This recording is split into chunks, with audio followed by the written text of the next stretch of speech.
Hello and a warm welcome to the Sweet Spot, your go-to golf tipping show, brought to you by the Racing Post. It's Jack Reeve and Steve Palmer to guide you through proceedings this week. Yet another jam-packed show, a couple of tournaments to look back on, a couple to look forward to, and the small matter of a major on the horizon as well. So I'm sure we'll have a quick glimpse at that. Steve, I'm sure you saw it the other week. I saw an email in my inbox off Bruce Millington that said one of the dullest ways to open a show is to ask your co-presenter how they are. But I'm going to continue to ask you how you are, because I think you need to get a few things off your chest, don't you? Yeah, I think there's a place for pleasantries at the start of any broadcast. But yeah, I'm at a low ebb. I'm at a low ebb betting wise. We had 3 tips for the Memorial last week.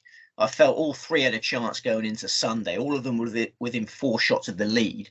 I got quite excited on Sunday afternoon. I filled myself up with hog on Sunday afternoon. Do you like hog, Jay? Yes, absolutely, I do. Yeah. I think there's nothing like hog to make a man feel strong, invincible. So going into Sunday evening, I was full of hog and quite confident about how things were going to turn out. But then, the law just started beating me. Beating after beating after beating. John Rahm out the gate. Started putting like a caveman, bogeyed the first 3 holes, ruled himself out immediately. Colin Morikawa, only 2 shots behind going into the final round, withdraws. I can't remember being on the end of a withdrawal as brutal as that one. He had sudden back spasms. That's not what you want when you're in contention, is a back spasm, is it? No. He was warming up, and he said he could only hit a 9-iron 90 yards or something, and he realised that the game was up for him. Maybe Colin needed some hog in his life. He needed a bit of hog, probably, yeah. But yeah, the Colin Morikawa each way money just suddenly disappeared. I almost mentally banked the each way money, and then if you look at it retrospectively. As things turned out, around a 69 would have got Morikawa into a playoff. So, absolutely gut busting withdrawal. So Ricky Fowler became my only hope. Played the front 9 beautifully, moved to within 1 shot of the lead. He's standing over a putt on the 11th hole from 3 feet 11 inches. Okay. I've eaten baguettes. I've eaten baguettes that are longer than 3 feet 11 inches.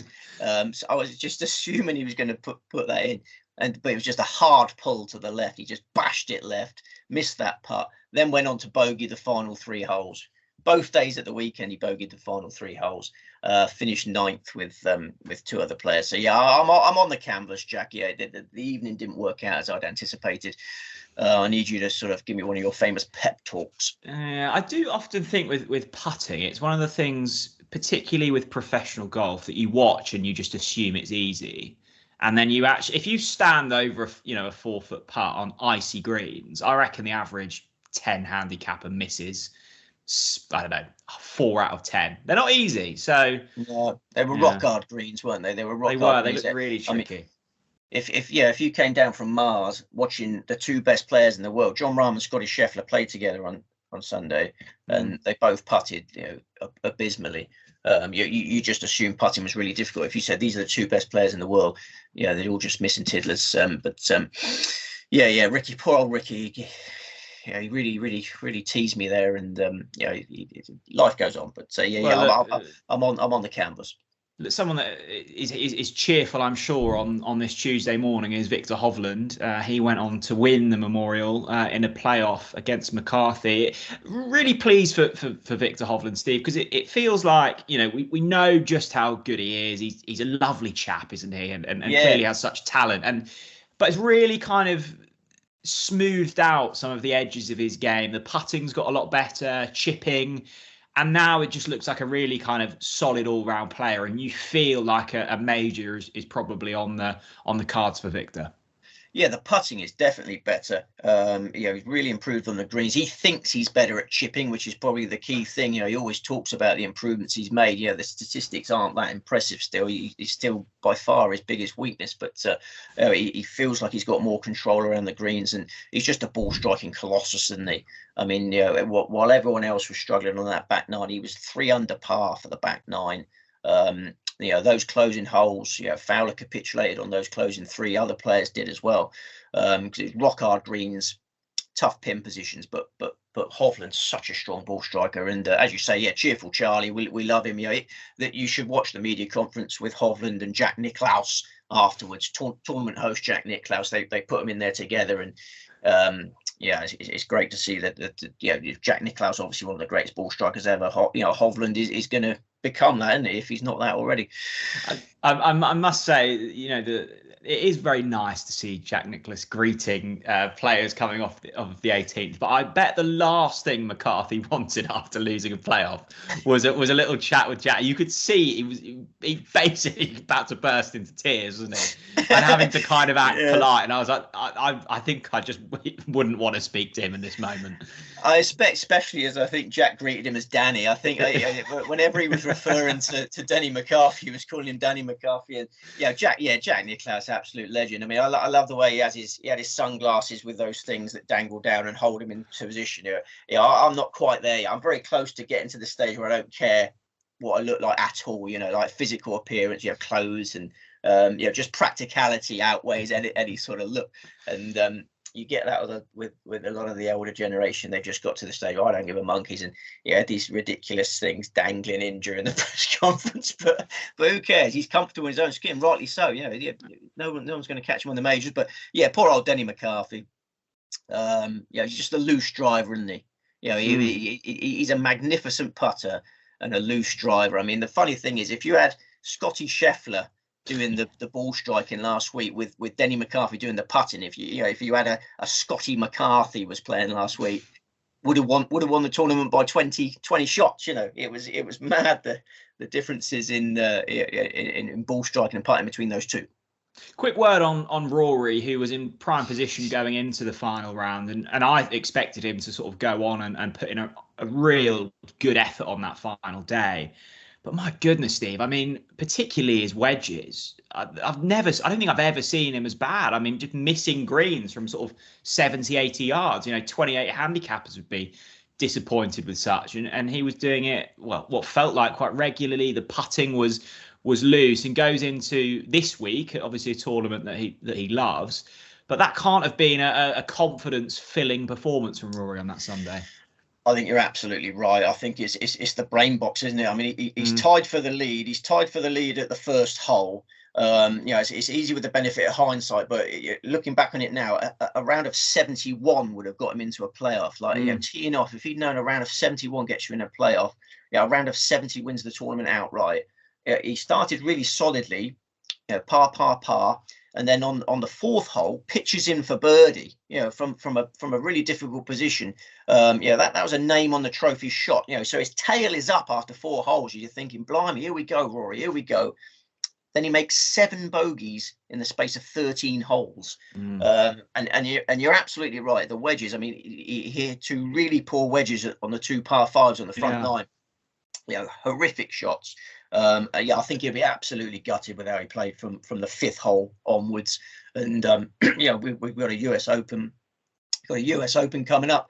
We've got an Open Championship coming up, and where is McIlroy's brain box? I'm not sure where McIlroy's brain box is. Where is Scotty Scheffler's brain box? We can't move on without talking about Scotty Scheffler. I mean, the putting was I think he lost 8 shots on the green, which was like some form of record since data was being collected. It was just so cold, ice cold putter.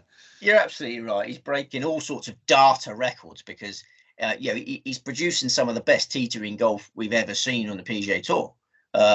But he's also producing just ridiculously bad strokes gains putting figures. And I feel like he's clutching at straws a bit because he's trying not to get too downbeat. We're right in the heart of the season here. We've got majors coming up. He doesn't want to admit there's any sort of issue here. So when they're grilling him on these things, he comes out with stuff which doesn't really make much sense. He says, it's getting better. What was the quote? I can feel it coming off the club face. I can feel the ball coming off the club face, and I'm listening to that, just thinking, well, when I play golf, I can feel it coming off the club face. Yeah, it's not going anywhere near the hole, but I can feel. Well, I don't really know what he's getting at there. But do you almost feel, Steve, when you're that bad with the putter, you can almost start to chase it with your approach shots, and you get uber aggressive, and maybe you are going to have weeks where your tee to green showings are just so spectacular, like Scotty's was last week, because you're having to hunt pins because you need 4-foot putts as opposed to 20-foot putts. They do kind of go hand in hand.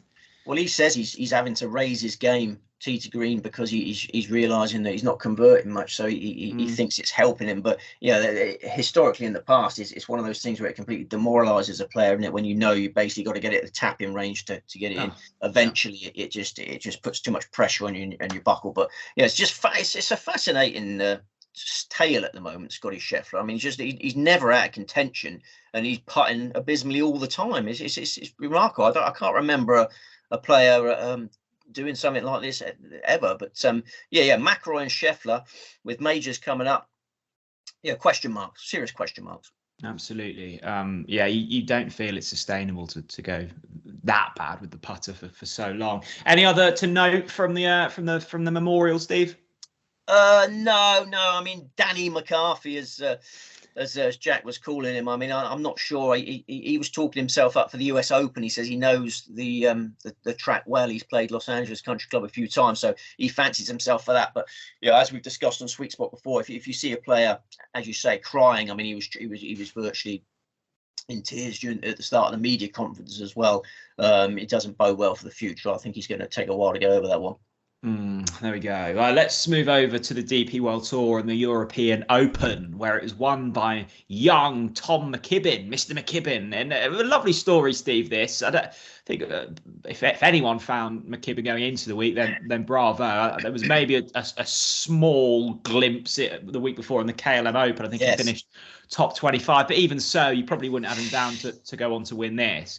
Shot of the week, surely, that approach into 18. It kind of stuck behind the tree, the simple shot, just punch it out, make your par. Plays this delightful kind of raking hook, doesn't he? And puts it and makes birdie. I mean, a brilliant effort. Rory said, this has been on the cards. They know his talent, but to break through and win on the tour at 20 is some achievement. It was a gutsy shot, wasn't it? I mean, when he was spoken to afterwards about it, he said that if he'd chipped out left, he would have had to go over the water. He felt he was so far right that if he just went straight with a slight draw, he wouldn't actually be going over the water. So he thought, he played the percentages, but just huge amounts of ability. He was 100-1 last week. I mean, I am a little bit disappointed not to be on, because we were backing him a lot around Christmas time, but then he started missing a few cuts. It looked like the grind of the tour was getting to him. But as you say, that little clue came in the KLM Open. He was 21st in the KLM Open. I think a few punters would have taken that hint. Well done to anyone who took that hint, because Green Eagle is a driver's track. He's a fantastic driver of the ball. So he's an exceptional driver, and he's got a big future ahead of him. And a lot of people in Northern Ireland, I'm sure a lot of people would have had the double, the McGibbon McIlroy double last week. And it very nearly came off. So I think bookmakers would have been relieved to see McIlroy fail at Memorial.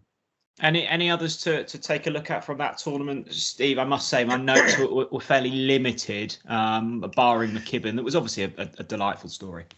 Yeah. Again, I was very unimpressed. I mean, I was speaking to Bruce about this last week. The DP World Tour events are failing to impress me. I mean, I think Tom McGibbon's good enough to quickly get off the DP World Tour. I don't want to upset Keith Pelly, but I think the DP World Tour has not been of a high standard lately. It's a shame, isn't it? Because a couple of years ago, I've always loved what was the European Tour, and now even I'm struggling to kind of get motivated to watch it unless I've a runner in on the last day. It's a shame because, as you say, the standard last week felt really poor. Well, thank the Lord for betting. Betting makes anything interesting, doesn't it? You can go to, I don't know, Sedgefield or Lingfield and all these. What's the sort of worst horse racing track going? I'm out of my depth here already, but Fakenham or something. Fakenham. You could go to Fakenham. Apologies to any Fakenham fans out there. And yeah, you could have the 6 of the most rubbish horses in the world, but as soon as you've had a bet, it becomes the most exciting sporting contest of all time, doesn't it? So yeah, that's betting. Always bet responsibly. Should we head to Canada, Steve? Always a nice place to go. Yeah, never been. I expect you've been there. You're a bit of a globe. No, I haven't actually. No, never been to Canada. Lovely forests. Yeah, quite right. Let's take a look at the betting. We've got a lot of oxygen over there. Sorry, off you go. Yeah, you have your breath out of your Heineken glass, because sounds like the throat is struggling to hold up this week. Rory McIlroy leads the betting 5-1. He's won this tournament the last 2 times. Tyrrell Hatton 11-1. Sam Burns 14s. Matt Fitzpatrick 14s. Cameron the same price. Cameron Young, that is. Corey Connors 16s. Bigger the rest. Steve, always like this tournament. I'm not quite sure why. Maybe because I like Rory and he often seems to win here. Talk us through what we can expect this week. It's probably because you like enthusiastic galleries. You get enthusiastic galleries here. Yeah, they're noisy but respectful. Last year's tournament was fantastic. We're at Oakdale Golf and Country Club this week, Toronto, Ontario, Canada. 7,264 yards, par 72, 4 par 5s. Oakdale hosting the Canadian Open for the first time. Small greens are a feature of the layout. The front 9 will play almost 400 yards longer than the back. Wow. Yeah, it's interesting. The front 9 tight, tree lined, bit fiddly. The back 9 easy peasy lemon squeezy. 6 of the 9 holes on the back, you will probably have a wedge in your hand for your approach shot. I think we're going to get fireworks on the back 9 this week. A field of 156 going to post. Clear, calm, pleasant. Temperatures around 20°C. Oh, that's nice, isn't it? Pleasant 20 degrees, perfect for golf. How many selections this week, Steve? 4. Four selections. This is the new policy. I mean, until I get my spunk back, we would just be saying 4. Okay, very reserved. Now, I was about to say, can Rory do it again and put together 3? But you've just said small greens, wedges in hand for the majority of the back 9. I assume not. Who is your main selection? Number 1 selection is Justin Rose at 18-1. Who the forgotten man of last year's Canadian Open. Yeah, that was an epic tournament, as I mentioned. You had McIlroy, Tony Finau, Justin Thomas going at it in front of noisy galleries. Yeah, one of the most memorable tournaments of the year. But Justin Rose also had a role to play that day. He almost carded us 59 in the final round. Do you remember that? I do actually. Yeah, I do remember that. Yeah, absolutely sensational round of golf. And he had 3 bogeys in his final round and carded a 60. You don't get many 59s, which include bogeys. Rosie almost managed it. So he finished 4th in the tournament. He loved the venue. This year's venue, lots of similarities to this year's venue too. Last year we were at St George's, short tree-lined track. Oakdale, expect low scores. Oakdale, we got low scores last year. We're going to get low scores this year. That back 9, as I mentioned, is there to be had. Anyone hitting their wedges well, putting well, will be dangerous. Rose's putt and stroke these days is a thing of beauty. He works really hard at it. He's always on that Wentworth practice green. I remember hitting the tee shot off the first there, and I was really worried about hitting him. Rose is always on, because if you hook one left, you hit anyone that's on the practice putting green if you hit a really bad shot, which I'm very, very well capable of doing. That work he's doing at Wentworth is paying off. Consistently excellent putter these days. He's got used to combining living in London with being a successful PGA Tour player. He moved his family back a couple of years ago, and he was close to slipping outside of the world's top 100 at the start of the year. Justin Rose outside the world's top 100, it didn't look good, but he's played so well this year. He's back up to world number 28. He won the Pebble Beach Pro-Am in February. He was 6th in the Players' Championship. He was 16th in the Masters, 9th in the USPGA, 12th in the Charles Schwab last time out. So at the age of 42, Rose is looking elite again. I think we're going to get a 12th PGA Tour title on Sunday. Well, that's made me very happy. Always like to hear Justin Rose's name, I must say, Steve. So good stuff. Justin Rose, the main selection for the Canadian Open. Now, who's up next? Sahith Theegala at 28-1, who, like Rose, is in possession of a razor-sharp short game. We've got small greens this week. Chipping and putting well is essential. Theegala's got those magic hands. He showed them at Augusta in April on his Masters debut. He finished 9th on his Masters debut. Yeah, I think that performance showed that we've got a 25-year-old here who was settled into life as a PGA Tour star. You know, he had a lot of rough edges when he first came onto the scene.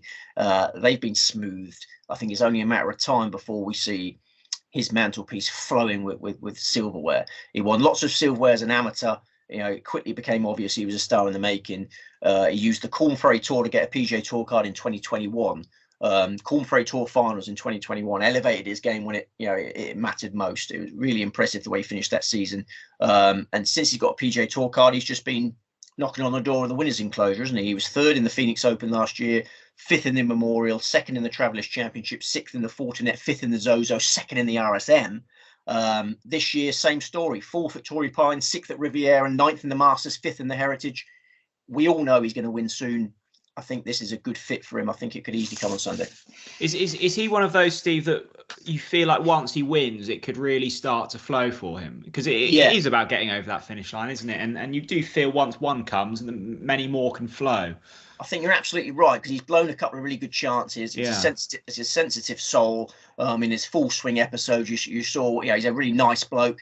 He was crying, wasn't he, after he blew that chance in Phoenix. I think you're absolutely right. Yeah, the talent is obvious. The first one is always the hardest, and I think you're absolutely right. Yeah, don't forget he won the QBE Shootout Pairs event with Tom Hoagie last year. So he has got a trophy in his hands, but just won half of the jug, so to speak. It's easier with someone alongside you, isn't it? I think it probably is. I think everything is, isn't it? Absolutely, Steve. That's 2 down, 2 to go. Who's the next? Eric Cole, 66-1. Another player who is deadly close to the hole. Great with his wedges, great with his putter. Late bloomer. Finished 3rd in the Corn Ferry Tour Championship last year. Earned his PGA Tour card at the age of 34. Been making really good use of it. He was runner-up in the Honda Classic in February. He was 5th in the Mexico Open in April. And more recent performances been really tidy. 23rd in the Byron Nelson, 15th in the USPGA. 24th in Memorial last week, and then yesterday he qualified for the US Open in Ohio, comfortably. He's just moved into the top 100 of the world rankings for the first time. Yeah, this is a prolific winner on the minor league tour. He actually won his 12th minor league tour title in April. When he didn't qualify for the Masters, he decided to go and play in another minor league tour event instead, Palm Beach County Open. And he won that by 3 shots. So, he's a prolific winner at lower grades. I think now he's ready to get off the mark on the PGA Tour.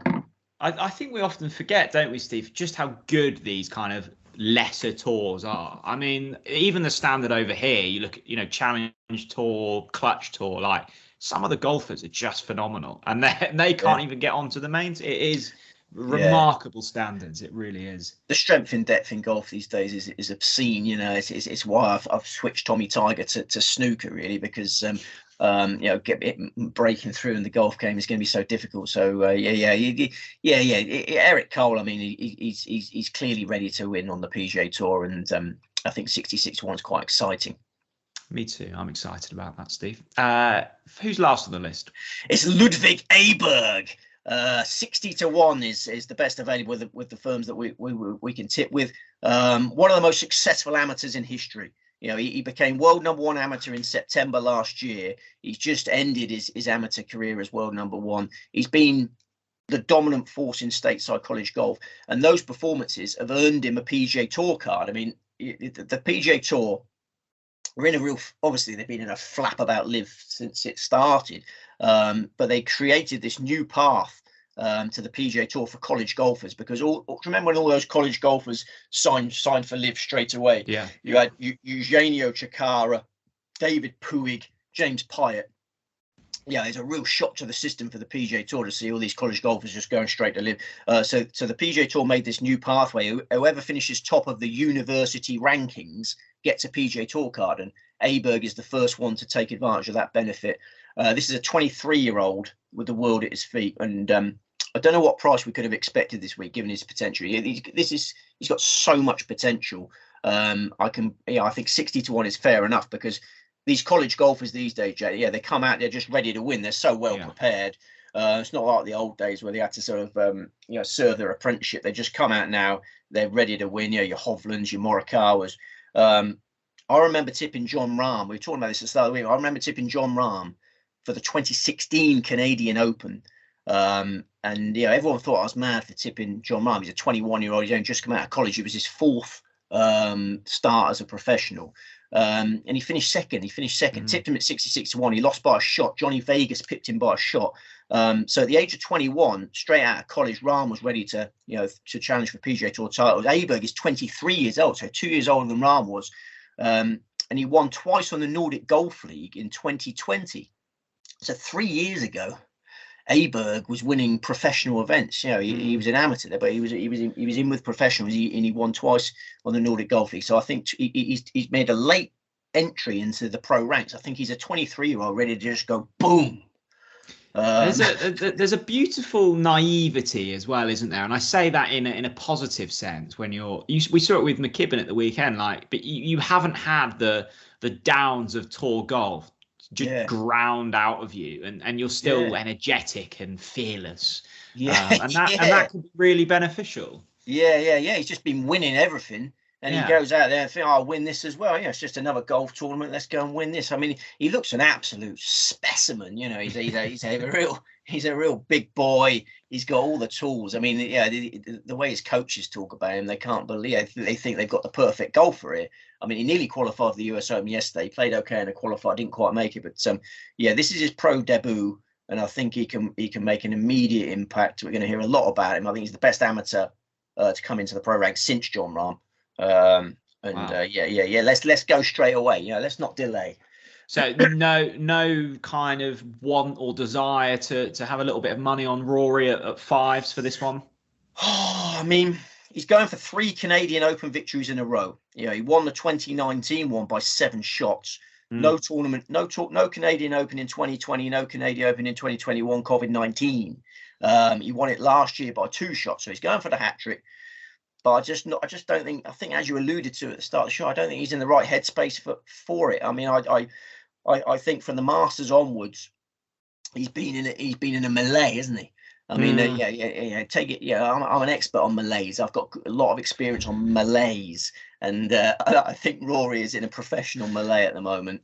I think only a win can snap him out of this melee, and a win's going to be very hard to get in it. Winning is hard, whether you're in a melee or not. I must say, I was really hoping you weren't putting him up after I've said how unsuited he was for this tournament at the start. It would have made me look very foolish, but there we go. No, it's 9-2, generally 9-2. Yeah. I think only his biggest fans will get involved in that this week. Okay, let's move on to the Scandinavian Mixed, shall we? Yes. It's the Volvo car Scandinavian Mix, which is beautifully named. Have you ever owned a Volvo, Steve? I have you down as once owning a Volvo? No, I've never owned a Volvo. No. I had a Volvo recommended to me because they're very reliable, good engine. Yeah. But I went for a more flashy motor. I often find with those that own a Volvo, they love to tell you they have a Volvo and how many miles it's done. It's done 200,000 miles. It's all running beautifully. No one else does that, do they? If you own a Ford Fiesta, you're not telling people how many miles it's done. No, it's true. No, they're very dependable, aren't they? As a lot of the Scandinavian people are, they're very dependable sorts.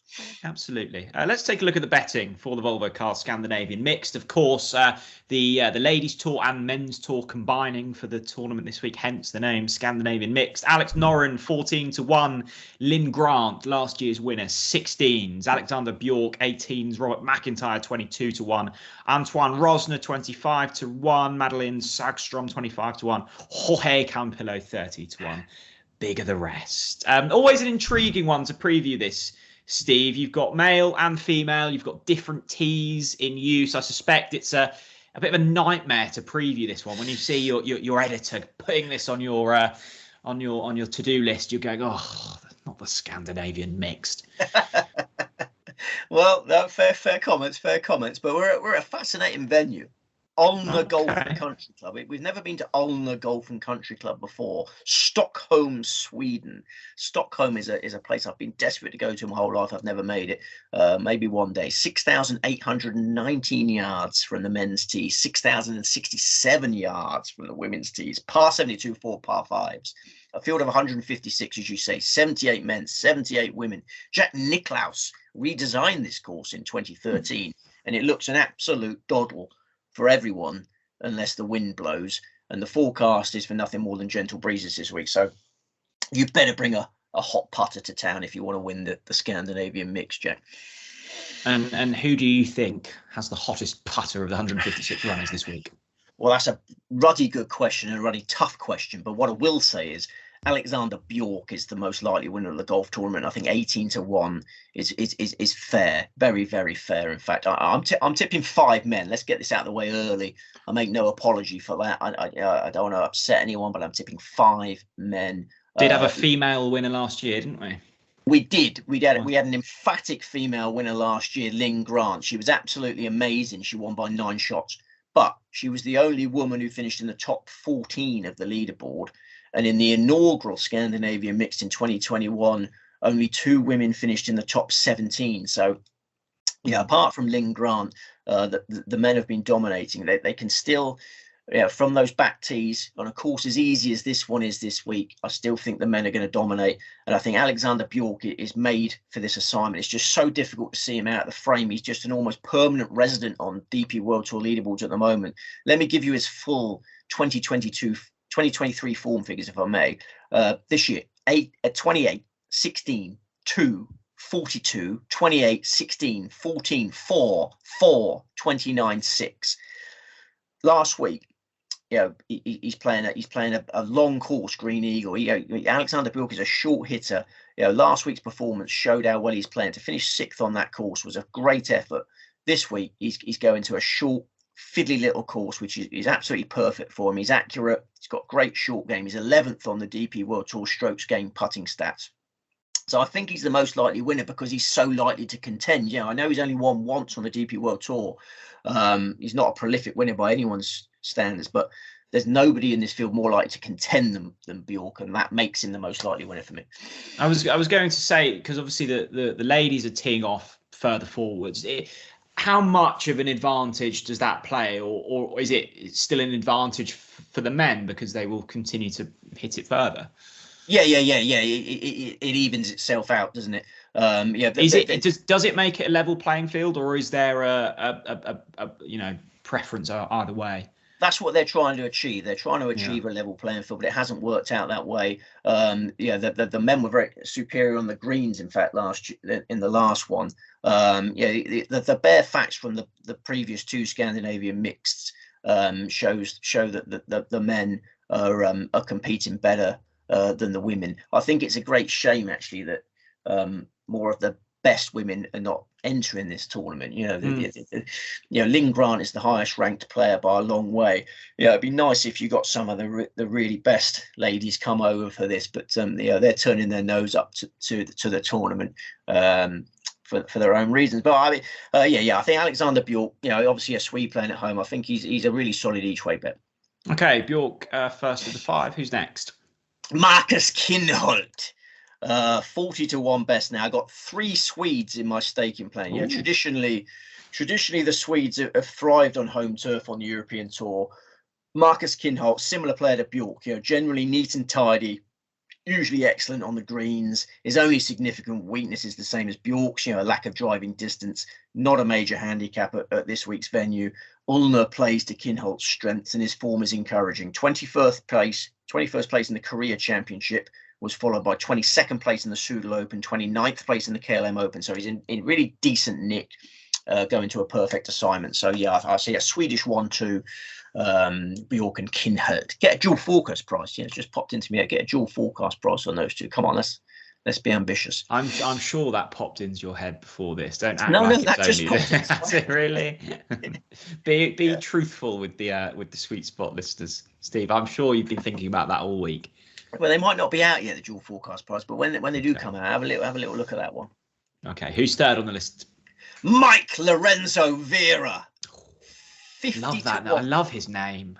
Great name, great Yeah. character. Lovable Frenchman.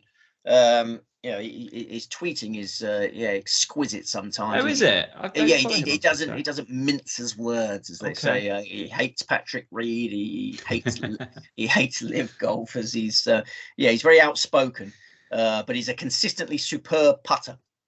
All my Scandinavia team are good putters this week. I think it's going to be a really low-scoring tournament. I think anyone carrying a cold putter would be left behind. Lorenzo Vera is still waiting for a DP World Tour breakthrough at the age of 38. But he's won 4 times on the Alps Tour. He's won once on the Challenge Tour. He lost a playoff on the DP World Tour in the 2018 Sicilian Open. I think the breakthrough is coming soon. He got his first hole-in-one the other day in the KLM Open. Maybe a first victory would quickly follow that. He was 7th in the career championship at the end of April. He followed up with 4th place in the Soudal Open, 12th in the KLM Open. He's playing really well. He finished 12th in the Scandinavian Mixed last year. That was his first try at this event. So, I think Lorenzo Vera, a really, really big runner at an attractive price. Great stuff. Who's the next on the list? Raul Hisasuna. Who? Raul Hisasuna. Can't say. Real Hisasuna. Real Hisasuna. Tell me more about him. If I say it 20 times, Raul Hisasuna. Him. You got him? Yeah. He's 29th on the DP World Tour strokes gained putting stats. He's a 20-year-old Japanese young man making his way in the world and starting to really impress. He started contending on the Japan Tour at the end of 2021. Throughout last year, he was impressing at home. Then he finished 12th in the Zozo Championship, the PGA Tour event in Japan. Then he finished 12th in an Asian Tour event in Morocco. Then he finished 2nd in the Australian PGA Championship. So suddenly, Hisasuna was performing well outside of his homeland. It usually takes a while for the Japanese to impress outside of Japan, but he's done it early doors. And this year, that trend has continued emphatically. He's been consistently impressive. He earned a DP World Tour card at Q School, and now he's performing globally. The highlights have been 10th place in the Indian Open, 3rd place in the Kenya Open, then more recently 16th in the Italian Open, 10th in the Soudal Open. This is a neat and tidy player. I think Ulner is a good fit for him. So 80 to 1, Real Hisasuna. Looking forward to getting to know him more this week, Steve. I must say. One more to go in the Scandinavian Mixed. Far away. Jonas Blixt, 80 to 1 is the best available with the firms we tip with. A 3-time PGA Tour champion, twice as an individual, then once alongside Cam Smith in the 2017 Zurich Classic Pairs event. He's heading home this week in pursuit of a DP World Tour card. Blixt knows his A game is different gravy to most of this week's field. I always forget how young you are, Jay. You might not remember Jonas Blixt in his heyday, but let me guide you through it. He's in his heyday now. Wow. Form his temporary class is permanent. I think it could come back this week. Just after he won those first 2 PGA Tour titles, he finished 4th in the 2013 USPGA. Do you remember the 2013 USPGA? 4th in that. Then he finished runner-up on his Masters debut in 2014. I mean, these are achievements that other players in the Ulner locker room this week will be goggle-eyed when Jonas Blixt is telling them all about his achievements. You finished runner-up in the 2014 Masters. I mean, Blixt achieved great things a few years ago. A long time ago. But he's had a fallow period recently. He's gone from world number 33 to world number 789. But that short game class, his career was built on short game class. He was a phenomenal rock roller back in the day. You never lose that. You never lose that touch. I think he's well worth chancing this grade. He's only 39. Come on, he's still got plenty to offer. And he finished 20th in the Pebble Beach Pro-Am. You talk about Justin Rose winning the Pebble Beach Pro-Am in February. Jonas Blixt finished 20th. Much better tournament than this one. And then he finished 7th in the Corn Ferry Tour event in February as well. So, I think on a course like this where Blixt has always had a long game weakness, it's not going to be exposed at Ulner. Ulner is easy. I think the short game ability of Blixt will count for plenty. That's a remarkable CV, actually, isn't it? And still relatively young as well. I'm counting that as young. 39. You're goggle-eyed, aren't you? So 80 to 1 Jonas Blixt. if the old Jonas Blix turns up, then blimmin' heck, the rest of the field's in big trouble. There we go. That's it for the Scandinavian mix, isn't it? That's 5. I think I counted right. That's 5. That's 5. Yeah, absolutely. Good. Yeah. No, any other to note, or you're happy with your lot? Oh no, I'm happy with my lot. I mean, Lynn Grant is the most dangerous woman by an absolute mile. You know, if you're going to back a woman, back Lynn Grant. She's the world number 21. She won it by half the track last year. So yeah, if you can get a price on Lynn Grant to be the leading woman, I take that. It's depending on the price. Obviously, if they're 1 to 10, don't take that. But I think Lynn Grant will be the leading woman, and I think my my 5 men will do me proud. I'm getting very croaky now. You sound like a right man now, Steve. I sound like a man. Batman man. Do you want free golf bets? Head over to racingpost.com/free bets now to claim all of the best offers from your favourite bookmakers. The week is still very young. What are you up to for the rest of this week? The week is young. It's my daughter's birthday on Thursday. Oh, so I'm taking her to a show at Bournemouth International Centre. What's the show? The show is marking the 100th anniversary of Disney. That sounds good. Yeah, lots of singing, lots of dancing, lots of general merriment. So I'm not quite sure what it involves, but it'll be merriment. I think that will put you in a really good mindset for the weekend ahead. That. Well, I'm going to have to switch the phone off because I don't want the RBC Canadian Open distracting me from that one. That would be bad dad work, wouldn't it, if I was scrolling through leaderboard? So I'll have my phone off and forget about the RBC Canadian Open for a evening. Good. I think that's very healthy, Steve. Good stuff. Just quickly run us through the 9 selections for this week before we depart. Yes, sir. Canadian Open, Justin Rose, Sahith Theegala, Eric Cole and Ludwig Aberg. And for the Scandinavian Mixed, Volvo Car Scandinavian Mixed. Alexander Bjork, Marcus Kinhult, Mike Lorenzo Vera, Raul Hezasuna and Jonas Blixt. Steve, pleasure as always. Thank you very much. Enjoyed it. Likewise. Enjoyed it. Thanks, Jack. Yeah. Have a strong week. Good. Don't drink too much. Don't bet too much. I'm on an alcohol ban at the moment. Did I tell you about that? I'm actually for the month or doctor's orders. Actually got doctor's orders because my uric acid level is so high. Right. And the gout in the toe is out of control. You know, looking like the elephant man at the moment. So I'm actually under doctor's orders not to drink. So let's see how I get on. Well, when Rosie wins this week, a nice, orange squash to celebrate. Thanks to everyone for watching at home. I hope you're well. Remember that Steve's put up a lot of selections in this. Please don't feel the need to back them all. And if you do, only ever gamble with money that you can afford to lose. We'll be back next week for the US Open. Looking forward to that one. Bruce and Steve to guide you through that. Until then, stay safe. See you later, everyone. Bye-bye.